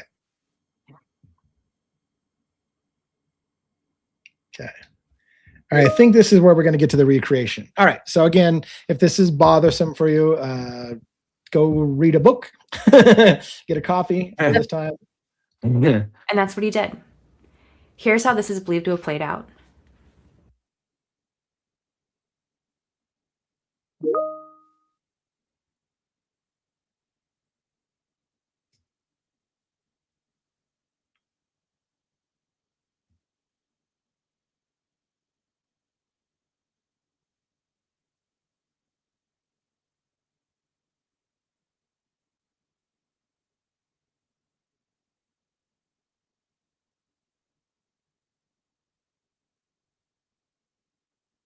Now I stopped the animation here because this is the moment Xana came up. So that is, in her estimation, a recreation of the events. And the thing for talking about it from our perspective is she's got 35 seconds for about 38 stab wounds. When you watch it, does it seem realistic? Does it make you think anything different about how long it would take to have done that fight even with fighting back? Well, I have a problem with her recreation here, and the problem I have is Kaylee's blood on the beer pong table. So that's the problem that I have. Yeah. So that's the one major. Now, does that mean that Kaylee wasn't killed in the bedroom? No, it's still very possible that Kaylee tried to run away or whatever she did, and she could have been attacked at the beer pong table and still may have been alive and carried up to the bedroom and finished off there. But here's the other. But that would have added a lot. But that would have added a lot more time. Yeah, and here's another couple of things that I feel like she's not really factoring in. According to her, the reason why there's no blood under the knee, for example, is that Kohberger's body is blocking and shielding the blood from hitting that part of the blood, that sheet, in addition to the blanket at the end shielding it. However, what you're saying by not saying it is that Kohberger is covered in blood, that the only places that are left, or the killer, because even I shouldn't say Kohberger. What she's saying is the killer has to be covered in blood. It's spattering all over him. And the only place that it's not getting is the place where his knee is on the bed. Therefore, he's covered in blood. So explain to me again how there's so little transfer from crime scene to crime scene, how he got out of the bloody clothes coated in blood, didn't track it into his car, didn't bring it outside the house at all, because this is the big mystery. If this bloodbath that's happening and he's creating a shield location for where his body was, then his body is covered in blood. So how did he clean up in about 8 minutes? That's part of the other equation. But I just thought, I remember seeing who was it? the Gray, was it Gray Hughes that did it? Maybe it was Gray Hughes. One of these guys did a recreation where he also showed that all 4 people could have been killed in about 2.5 minutes using the same kind of 3D model, right? And at the time I thought, well, shit. I mean, I guess I'm counting the stabs. It's like, can it be? In a perfect world, 3D simulation, it looks good. But is it realistic to say that? No, it's not realistic, because you have to, in order to deliver those kind of blows in that amount of time, you have to have a certain kind of physicality to you. You have to have a certain amount of centrifugal force behind each and every stab. And Koberger, or anybody, I mean, outside of some kind of Delta Force person, is not, or a very, very athletic person, but also someone who is used to wielding a weapon that way, is the only person that's going to be able to deliver those kind of accurate, powerful blows to a human, not only just one human, but 2 at the same time. And not I'm to sorry, mention, that is not a realistic recreation. Agreed. No. And it's also not showing the victims and defending themselves, and none of that's involved in this. None of that. Okay, so No. This is absolutely unrealistic. And if you look at the report that it's not the full autopsy, but Kaylee had about, what was it, close to 40 stab wounds, and Maddie, I'm looking at it right now, Maddie had about 30, 15. She had close to 30. Yeah, are you looking at you're looking at right now from the police reports? Because I want to put that up on screen and show what you're talking about, because again, what she will tell you is that at this moment is when, and this is what she says again, and it baffles me that she knows what happened in the house, but nobody else does. She says this was the moment that he was interrupted by Xana, and then he chases after Xana. So she's missing some of the attacks then. Wow. If this is when he gets interrupted, right? Yeah. How many attacks do you said were on there? I'm putting it up. I'm putting it backstage. All right. And it's really page. So it's page. Right. Well, because Netflix. It's processing. NBC told her so. I was gonna say, don't forget, she works for Dateline. She did the Dateline stuff. So there you go, guys. Yeah, you're right. And so Dateline was the one that said Xana that was their theory. Xana interrupted him, and he then chased her down the hall and killed her downstairs. Of course, he chased her down the hall, in my opinion, covered in blood. I don't see the amount of blood in the crime scene that he would have been covered in and dripping down that hallway, chasing her back down to the bottom stairs. No. Right. But anyways, we can beat this to death. The worst part of it is unless she was in that house when this happened, she has absolutely no fucking idea how this happened. No. This irritates the shit out of me. Right, and she says it so definitively. Koberger did this, and this is when Xana interrupted. And it's like, can you at least make any attempt to say this is what I think might have happened or how it could have happened, instead of saying definitively this is what he did and this is when this happened? Like, at least let us know you're pulling it out of your ass, or you're giving your best guess. Like, it's okay to, like, even I will say my best guess is this, but so it's okay to have a best guess, but let people know it's a best guess instead of making it sound like it's factual. Would be nice. Right, exactly. You can't just, Jesus, this makes me so mad. You can't just do this. You can't just do this. Okay, this is, my God. I mean, like I said, unless she was in the house with the murderers, you don't know exactly what happened. You don't know who came in when, where, how. You don't know that he was leaning his knee on the bed. You don't know. Come on now. What the fuck? By the way, in her recreation, I wanted to show you another. Sorry for my language. No, this is an adult show, man. So that's right. It just irritates the shit out of me. Guys. So you see right there. Yeah. So right here is this is the what is this? The redacted exhibits S1 through, what is it called? S1 through S3, the state amended supported response to request discovery expert disclosure. That's the full name. So you see, like, so here at the bottom there, this was Kaylee. Kaylee got stab and incised wounds of scalp, face, and neck, 24 plus. Stab and incised wounds of the chest, 11. Stab and incised wounds of the upper extremities, 3. So that's close to 40. And then she has other, and then there's other, they describe other damage. So you there. can And you then counted Maddie, 40, yeah, right? it's about 40. She's got 27 for Kaylee and 11 for Maddie on that graphic. And then Maddie right here, it says stab and incised wounds of the scalp, face, and neck 13, stab wounds of the chest 5, and incised wounds of the upper extremities 10. So that's 20. That's close to 30. She's got about. She's got 11. And she's got Right. 11 on her recreation. 11. Right. Yeah. So she's wrong. See, I mean, that's just bullshit.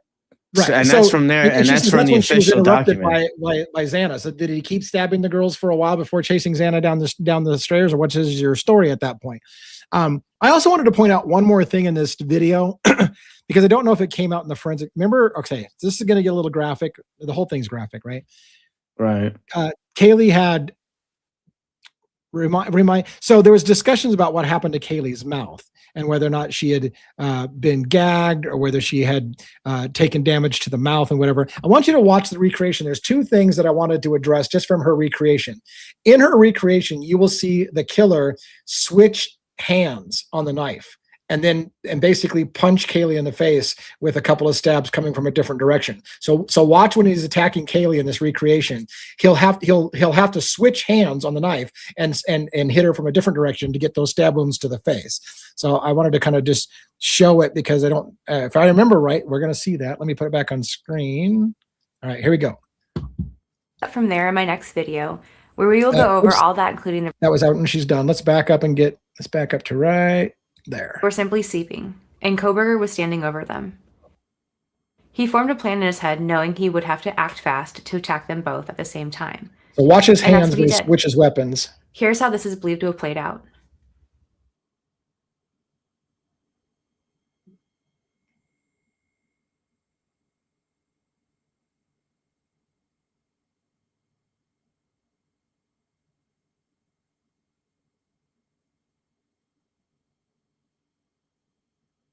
Hand switch is coming. There it is. Hand switch. Now it could have. Are you kidding me? She's not showing the knife, but was she suggesting he just punched her in the face a couple times? But it looks like in her recreation, he switches hands with the knives and stabs her a couple times from the other direction in the face. But Yeah, that's what it does do, and it's bullshit because if there would be so much blood that if you went to switch hands with that weapon, chances are you would drop it, you would stab yeah, it'd be yourself. slippery as hell. Yeah. Yeah. Shut up, Twitch. I don't know what's going on. He said also. This is why DM didn't hear anything. It's completely silent. You're an ass, dude. Well, yeah, it's clearly. It Oh was my very, God, very quiet. bro. You can see with her recreation, there's no sound at all. No. Yeah. Well, that's because remember he stabbed them in the lungs first, so therefore they couldn't scream. Right. That's why it Just was as silent. ridiculous as her actual recreation, in my opinion. So yeah.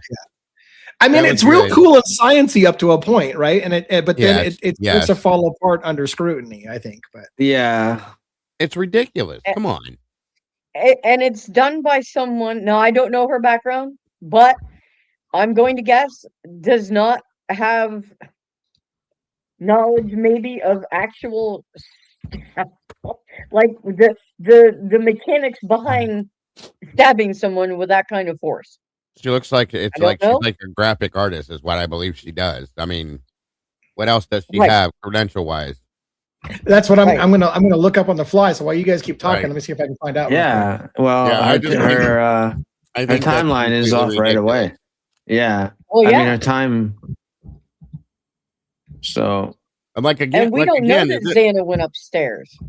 Nope. We have nobody. no We don't clue. know. None of us know exactly what the hell happened, right, Robin? no, No. but we do know that Kaylee was downstairs and Right. hit At because some the point. blood is there. At some point, yeah.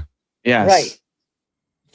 And that wasn't Wow. blood draw, and that wasn't from the cast off from the knife. That was Well, it sure as hell wouldn't cast it off from the third floor down to that table either. So no, but it's a splatter. It's from a down. You know, it's ridiculous.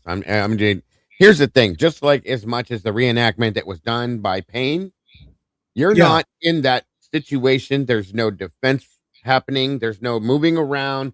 No running. No any of the stuff that we believe went on in this house. None of that happened in any of these reenactments. So therefore, in turn, this is nowhere near accurate, in my opinion. I think there was other weapons. There was only one weapon being used in her reenactment, and it's already been stated pretty clearly that it's believed by just about everybody, including the prosecution and the lead investigators, that there was more than one weapon used. So explain that one. Yep. And real quick, I did look up information about her, and I'm not knocking her because I don't have forensics expertise, right? But according to what I looked up on her, she has no known forensics abilities. She lists herself as a 3D animator, and she's working on getting better at 3D animation. She has no known history of forensics science or anything like that. So, and it's okay. Like, again, I can educate myself and give you my opinions about stuff, and she could do the same. I was just curious if she does that for a living, or if she's, But it's no different than any of us doing it. Sorry, Robin. Right. Correct. No, that's okay. You're probably going to say the same thing that I'm saying, is that when you have someone putting out something like this, when you have a visual, people will start taking it as fact. I agree with you. She does not say, this is my rendering of what I believe happened. She is saying definitively, to your point, Lee, that Kohberger did this and Kohberger did that, and she's not saying that this is just my interpretation of the possible events of that evening. Right. And in my defense, how many times have you heard me tell people, I'm not a lawyer. I'm going to tell you what I think. But I'm not a lawyer. I'm not an attorney. I tell you all the time. I'm just telling you what I think. I don't want you to get any mistaken idea that I'm an expert and that you should listen to me because I know what happened. But right. She likes blue. Right. She likes blue. She should probably stick to the Smurfs and just sorry. Well, anyways, don't mean to attack you, but I just thought it was worth looking at. I just thought it was worth because it's a pretty interesting discussion. Nothing here is accurate by no means. No, I mean anyone can people could put their opinion out and whatever, but I have an issue with someone putting out a visual image like that, and then people are going to take it for like the holy grail. Oh, look at this! So I agree with Robin. They're really going to think she's an expert the way she's presenting it. Yes, absolutely. Right. It's irresponsible. I'm sorry. It is. But it is. Right. And also, I mean, another thing to get a little bit morbid in her recreation, but in her recreation, Kaylee essentially just lays there and takes it. She turtles up and just takes it, right? Most people will spin and thrash and do everything they can to get away from the killer or move quickly. Like, again, you're not recreating a combat situation. You're recreating the perfect scenario when the person just sits there and takes it, so. We know that Kaylee defended herself highly. So. Yeah. That's right. That's right. I mean, she was blood on the second floor. So right away, she's completely wrong. And that's where it pays to utilize the documents that we're given, because those are the tools, the official tools that were given. And if she was using those documents, you're right. Yeah. So, and it sucks because, again, even myself, when I saw somebody do a recreation and hey, the whole thing could be done in 2.5 minutes, I thought to myself, well, you saw no way. But it's not realistic. It's not accurate. No. It's perfect. It's just like when the prosecution said, look, we did timing runs before we tore down the house, and we did timing runs and we proved it can be done, and then we tore the house down, so you can't fucking recreate the timing runs. It's that kind of bullshit. No. Your timing runs assumed all the perfect situation. The person knew the layout of the house. They could see well. They knew and everything happened. And there was no, and as Howard Bloom said, which I know people don't like Howard Bloom, is like, that assumes the perfect scenario. And it's clear from the crime scene photos now, it wasn't the perfect scenario. Things did go wrong. It was not the perfect thing. So maybe under the perfect conditions, it could maybe, but it wasn't the perfect conditions. The crime scene shows it wasn't under the perfect conditions. So there was a struggle, there was a fight. It wasn't quick and easy. So I still think to me, I mean, we don't know 1,000%, obviously. There's possibly some kind of element of torture or whatnot, and I still will go by, just due to my experience and the info that we have, I agree that cell phone, as we know many times, is not proof of life. However, the fact that we talked about it earlier, Dago, the fact that Maddie and Kaylee's phone both go silent at the same exact time, was it 2:56 or 2:55?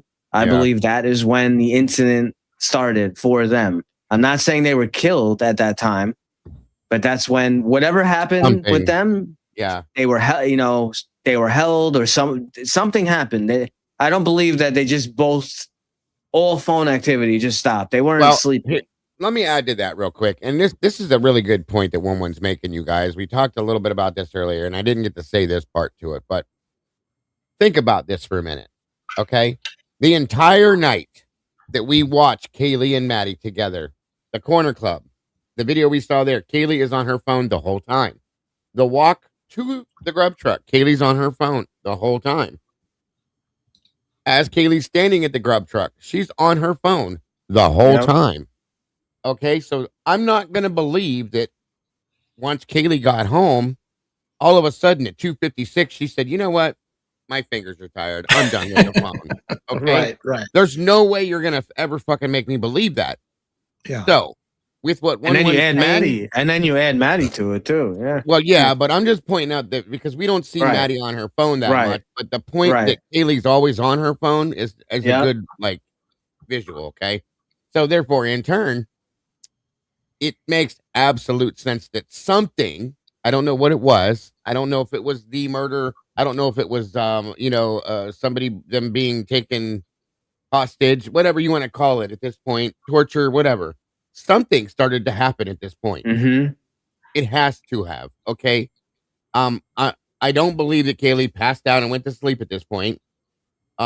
There's no way, guys, because the way the timeline fits to me, it just doesn't work. So something, whatever it was, had to start taking place at this point in time. I agree with you fully on that one.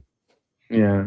And congratulations real quick to somebody who became a new member. Thank you so much for joining the family, and hope that you enjoy a lot of there's a lot of bonus content backstage from our stuff, a lot of bonus content. So hopefully you enjoy that.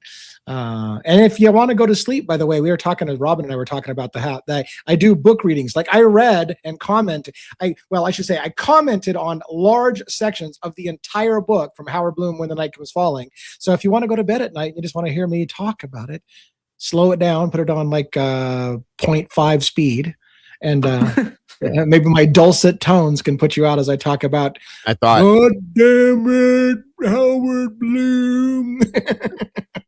I thought about doing as much as I hate it, because I want to prove the stupidity of it, the Patterson book, because I have it, and I thought I don't have the book. I didn't buy it. Somebody sent it to me. I would never purchase it, but I did buy it. Yeah. I thought about breaking it down and going through certain chapters and showing the ridiculousness of it in my, one of my shows or something. So it's a good idea. Funny is, so I did the whole Howard Bloom book, and I was going to do the same thing with the Patterson book. But at that point, I was reaching burnout in this case. I was like, do I want to read another fucking recreation of this thing? Like I've spent 3 years. Well, I haven't spent 3 years. I only did 1 year of YouTube on it. But the point being is that I feel like I've just burned out. It's like I started to read it, and I was like, I don't have the energy to do another full book review on this. And especially because a lot of people had already read it. Right. Like it came out, and 2 days after it was done, Lana from Truth and Transparency had read the whole book. And I'm like, fuck, I just got the book. And she's literally done with the book and telling you all the key parts. I'm like, I don't need to read it. Everybody else has read it, apparently. No, Kim, I don't, or WSU mom, I do not believe Bloom anything that he says. No. He has no idea what occurred in that trip between father and son as they crossed the country. He put in that book. It's so irresponsible, the shit that he put in that book about all these dramatic things. He has no his father already believing his son probably did it and was worried about them getting pulled over. And that is brought blood to the scene and all this other stuff. No, as a responsible author trying to tell a true story, you don't take creative license. You don't do that. Sorry. And that's just as bad as her recreation. There's no way you can say and do that kind of stuff because you weren't there. Right. And the worst part about it, and it's kind of funny because, I mean, I feel two different ways about Howard Bloom in that book, but because he wrote that book, Howard Bloom was put on everybody's documentary about Kohberger did it and here's how he did it, because he was the quote unquote expert now that wrote the book on it, right? And so he was on documentary after documentary, and then later on says, "Gee, after seeing the crime scene photos, I'm not sure Kohberger did it alone." I'm like, "Well, you fucking wrote the book telling us that he did do it alone, asshole! Like, how do you get the ability to flip the script now?" Right. Let's retract. Let's do an official retraction, Mr. Bloom. And say, "Oh, I don't really know what was said between Brian and his dad. That was just a guess."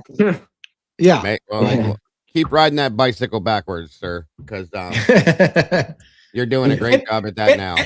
Well, and here's the thing. I mean, to be fair, some people are praising him for it. Like, at least he has the integrity to say when he's wrong, right? He found out he's wrong, and now he's like, "Hey, man, I mean," and so some people view that as a good thing because he's starting to get the mainstream narrative to change and go, "Well, maybe it wasn't one guy." To an extent. Yeah, we have to use what we can get. So but the thing is like Robin said, the right thing to do would make a full retraction and say, "I shouldn't have said this.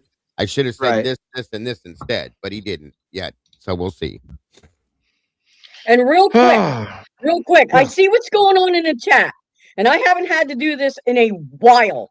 So let us not have this kind of horse shit, can we? Because I'm not in the mood for it. And you don't come in here and disrespect the panel and call us an echo chamber and everything else. Because if people don't know by now, I will say what my true feeling is. So this is not an echo chamber, okay? So, and how are we an echo chamber exactly? I'm curious about that in the first place. That's the third time I've seen that same comment tonight from the same person. Yeah. Oh, I see it now. Okay. Yeah, I guess I don't get that either. Like, first of all, we're not an echo chamber. Like, if we were an echo chamber, we'd be repeating what mainstream media said all the time. If you think that I spend my time looking at other YouTube creators and repeating what they all say all the time, then you don't watch my show enough. But then third of all, why are you here if you don't like the show? That's what I was going to say. If you don't like it, then why are you still here? It's not our side, Meg. It's I know who it is. I see it. Yeah. Mm-hmm. Surprise. Look at that. We got Robin all fired up. She's like, "Sons of bitches, take that shit and leave." It takes a lot to get me to that point. It really does. I get that way too. I didn't see it, which is funny because I got this big monitor between my legs and somehow I missed it and all that. You're not even monitoring the thing. Yeah, I'm not even monitoring the monitor between my legs, and I got it right there. Here we go again.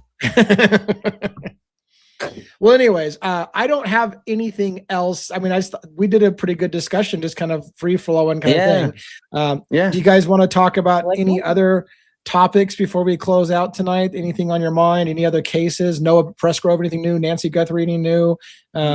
Richard Allen, anything new? Nothing. No, there really isn't. Truly, honestly, nothing new. Nothing. No. It's this. Yeah, that's why we're doing these extra shows that we're doing, like what you're doing and what I did today. And educational shows, I call them, because we're talking about other things besides the basics, Well, in a way, and this is what I'm going to try to get into, is doing some more of those long form videos, is that when the news cycle is slow, it's a good time to go back and do a little deeper dive into some of the details of those cases. So that's what I'm going to try to do as well. That was funny, Mittens. Don't make me be the alpha.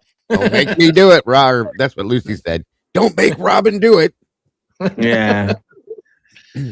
Robin can be a pit bull. Don't let that come out. Yeah. All right. Well, I think this would be an okay time to wrap up. We've gone mostly the full night, and I think it's been a great discussion. I want to go ahead and give you guys an opportunity to go around the horn. Let's go, Robin, one Dago, and then I will close us out. So, Robin, take some of that piss and vinegar and tell us how you feel about things. Don't hold back, Robin. Tell us how you really feel about people in the chat. I'm going to tell you all how much you all rock. That's what I want to say.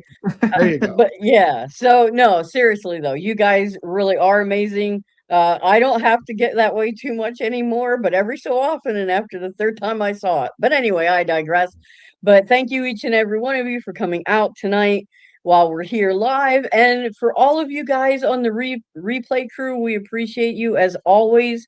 And to all of our mods on both channels, we absolutely love you. And over on Logan's channel as well, she couldn't be here this evening, had a couple things going on, but we always miss her when she's not here, of course. Thanks to whoever from her community comes over and hangs out with us. We appreciate it. And if you would please be so kind as to hit the like button for us, subscribe to all 3 channels, make sure that your notifications are turned to all so that you're not missing any of our content. We appreciate it more than you will ever know. And we appreciate all the super chats and the gifts that everyone left tonight. It's so appreciated very much. Yeah, thank you so much, Juror13. God bless. Appreciate that very much. Thank you for supporting your favorite creators and all that helps all of us. And it's very encouraging to see that people will put their hard-earned dollars towards liking the show. So thank you very much, and thank you, Robin, for keeping our chat in line when somebody gets you're just a bunch of echo trained sons of bitches. Like, why are you here? All right, what do you got? Great discussion as always. Love everyone on the panel and in the chat. All of great mods. All of you. Amanda, Seahawks fan, is always here. Everyone from all sides. Anyone from Logan's team or group that came in to watch. I'm not sure who you are, but I'm sure there's some of you. Yeah. Hopefully she will be back soon. We like her feedback and everything as well. What I'd say is, instead of coming in the chat and it's very easy to, throw stones and make comments, from the rafters, as I call them. Get some balls and come up on stage and debate. And if there's something you don't like that we're saying, or you have a point of view that you want to discuss, go ahead, come up and challenge us, in a respectful manner. We're not going to get into name calling and fighting and all that, but I implore anyone to come up and we're human. We're human. We can make mistakes. Maybe you have a point that's worth bringing up, but it's very easy to just throw darts from the rafters. So thank you, Tandy. Stop doing that. grow some balls. All right. Here's my movie quote. Oh boy. And oddly, I know you obviously you were not here yesterday, Lee. Logan got the movie last night. Oh, what? Yeah. She was quick too. All right. Get busy living or get busy dying. That's the first part. Oh, shit. I'm gonna need more, man. And I'll give a second. Hope is a good thing, maybe the best of things, and no good thing ever dies. Oh my God. No clue. You lost me. I'm out. Yeah, I'm out. What? Oh, is there more? No, those, but I'll give you a hint. I mean, the the main actor in the movie is Morgan Freeman. Okay. Shawshank Redemption, Rhonda Got says. it. Yeah. Nice. My You got Got it. Well, way to go, Rhonda. How did You know, I I'd not like get that? I'd like to think I know her too well. I'd like to think that she just to be fair, she does love that movie. To be fair, That's she an loves amazing movie. right. Yes. So, Yeah. so I have to factor that in. But she's not a huge movie person, and she doesn't tend to remember lines. So I thought maybe she just plugged it into Google. But then I was like, well, she does love that movie, so maybe that's But here's the problem, Lee. So do I, and I didn't get it. right. Right. Oh yeah, with Dago, Like you my got the other favorite movie. But you got the other 99. 98. Yeah. Yeah. It's all right. Well, thank you for the movie trivia and for the close. And Dago, let's give you some final thoughts for the night. Forget about it. Nah, I'm just kidding. Anyway, thank you guys. That is an amazing movie, by the way, and I'm really irritated I didn't get that. Just so you guys know. But it was a great show as always. A really, really good conversation tonight. I feel very much enjoyed the conversation, except for that stupid recreation that irritates. I'm very irritated. But anyway, thank you to the moderators for doing what you do. Miss Rhonda in the background, thank you 100% for doing what you do. And I want to thank Lee again. Miss Robin 11, thank you guys for being here and having me here as always. It's always an honor to be able to have these conversations with you. Sorry about that. Again, this was a great one tonight, guys. I really enjoyed what you put together for this, Lee. It's a great idea. I'm looking forward to the next. Thank you to all of the moderators. Like I said, you guys are all amazing. And all the rest of you guys, it is absolutely amazing to have you here as always. And thank you for all of your support. Thank all of you for the super chats, super stickers, every way you support us. We absolutely do appreciate you. Don't forget, folks, to love yourselves and love each other. Please don't change nothing, folks, because as I always say, you guys truly are the beautiful people. Have a wonderful night, folks, and we'll see you soon. Much love. All right. And thank you. And then for me, I will say, it would be nice one of these days, because we are not just an Idaho 4 show. And I know we talked about Idaho 4 a lot, but it would be nice one of these days for us to have a video that does well, that didn't have Idaho in the title. We have a good video going today, but just because I was like, of course it's a good video because it has Idaho in the table. What is with this case, man? This case has captured It just keeps on giving. It just keeps on giving. But look, we have lots of other ideas. We have lots of other important things to say about other cases, like Richard Allen's upcoming, hopefully, appeal. Well, actually, he did file an appeal. Whether it gets accepted or not, we'll know soon, very, very soon. Richard Allen and the Delphi case, many of us here on these channels believe Richard Allen probably is not guilty and got railroaded, and it's a travesty what happened to him. And so we're looking forward to the possibility of him having another day in court to do that. We've got other cases that we follow as well. Noah Pressgrove has been hot and heavy. Dago helped us get up to speed on that. So there's lots of stuff we do, and we're not just an echo chamber, by the way. No. So thank you, Jackster 2277. Love your shows. So thank you so much. Every night, 6 p.m. Pacific Standard Time. We'll be back with another Crimes After Dark tomorrow night. Thank you for coming, and I'll see you guys next time. Later. Have a great one, everybody. Have a good night. Good night.